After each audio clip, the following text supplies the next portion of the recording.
E olha só, a Vigilância Epidemiológica de Araçatuba recebeu nesta segunda-feira a notificação de mais um caso de meningite. Trata-se de um menino de 10 anos que está internado na Santa Casa da cidade e o estado de saúde dele é estável. O outro caso de internação aconteceu na última sexta-feira. Um adolescente de 17 anos está em um hospital particular e o estado de saúde dele ainda não foi divulgado. Araçatuba, pessoal, já registra 17 casos da doença e 2 mortes. Em 2013, foram 28 casos e 3 óbitos. E a gente segue falando neste assunto para falar justamente sobre esta doença. E quem está aqui comigo é o Dr. Fábio Bombarda, infectologista. Doutor, muito obrigado por aceitar o nosso convite. Obrigado. E eu começo perguntando para o senhor o seguinte: como a meningite é contraída? Bem, a meningite, ela é uma doença onde as meninges, que são as membranas que revestem o cérebro, se tornam inflamadas. A meninge, ela inflama por conta de infecção, geralmente, por bactérias ou vírus, de modo que nós temos a meningite bacteriana e a meningite viral. E como são os sintomas da meningite? Como que a gente sabe que uma pessoa está infectada pela meningite? Bem, a meningite causa alguns sintomas que são típicos. Por exemplo, dor de cabeça intensa, a presença de febre, vômitos, rigidez de nuca e uma queda do estado geral. Os sintomas são muito frequentes desta forma nos adultos, porém, nas crianças e nos idosos, nos extremos de idade, os sintomas às vezes nem sempre são tão fáceis de serem identificados. Às vezes a criança pode ficar apenas irritada ou sonolenta, o idoso às vezes com uma mudança de comportamento.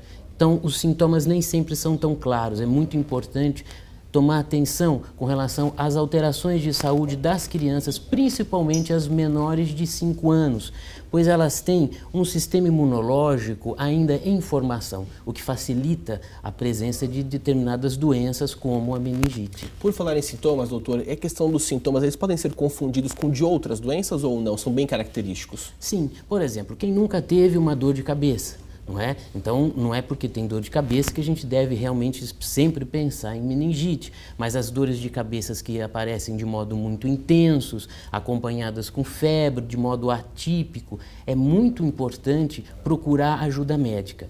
Uma das características mais importantes da meningite é a gente conseguir fazer um diagnóstico precoce. Por isso que é sempre importante procurar um serviço de saúde quando tiver um sintoma que não seja habitual. Tem um momento certo, doutor? Tem muita gente que gosta de ficar protelando, né? Apareceu o primeiro sintoma, vou ficar em casa, vou esperar ver se melhora. Qual o melhor momento para procurar ajuda médica? Logo no começo, né? Logo no começo. O tratamento, ele é simples. É necessário internação hospitalar, existem medicamentos adequados para se tratar. A maior parte das vezes, onde o tratamento não é tão... é um pouco, vamos dizer, falho, vem nos casos onde as pessoas demoraram muito para procurar ajuda ou às vezes até para identificar realmente a doença, já que nem sempre os sintomas são tão simples. Por isso a recomendação é sempre procurar um serviço de saúde quando houver dúvida, principalmente crianças e idosos. O senhor falou do tratamento. Como é feito esse tratamento e qual o período de duração média para a gente ter uma ideia? Enfim, o diagnóstico da meningite ele é feito a partir dos sintomas, mas é necessário também que nós façamos um exame, que é o exame do líquor, é coletar o líquido espinhal. Tá? Esse que a gente chama de líquor é um líquido que reveste as membranas, que são as meninges no cérebro. Através do exame deste líquor, nós conseguimos identificar se é a infecção viral ou bacteriana. Se for bacteriana, que tipos de bactéria? Já que nós temos 3 tipos principais de bactérias, sendo uma mais grave do que a outra e o tratamento sendo específico para cada uma. O tratamento, no geral, é sempre com internação hospitalar.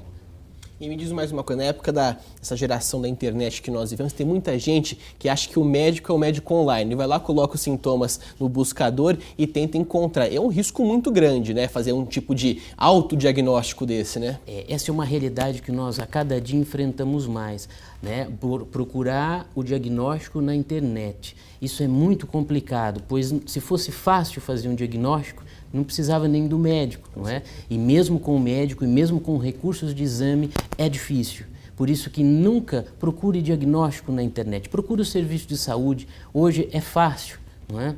Tá certo. Esse foi o Dr. Fábio Bombardo, infectologista. Doutor, muito obrigado pela sua atenção, pela sua disponibilidade aqui com a gente. A gente se vê numa próxima.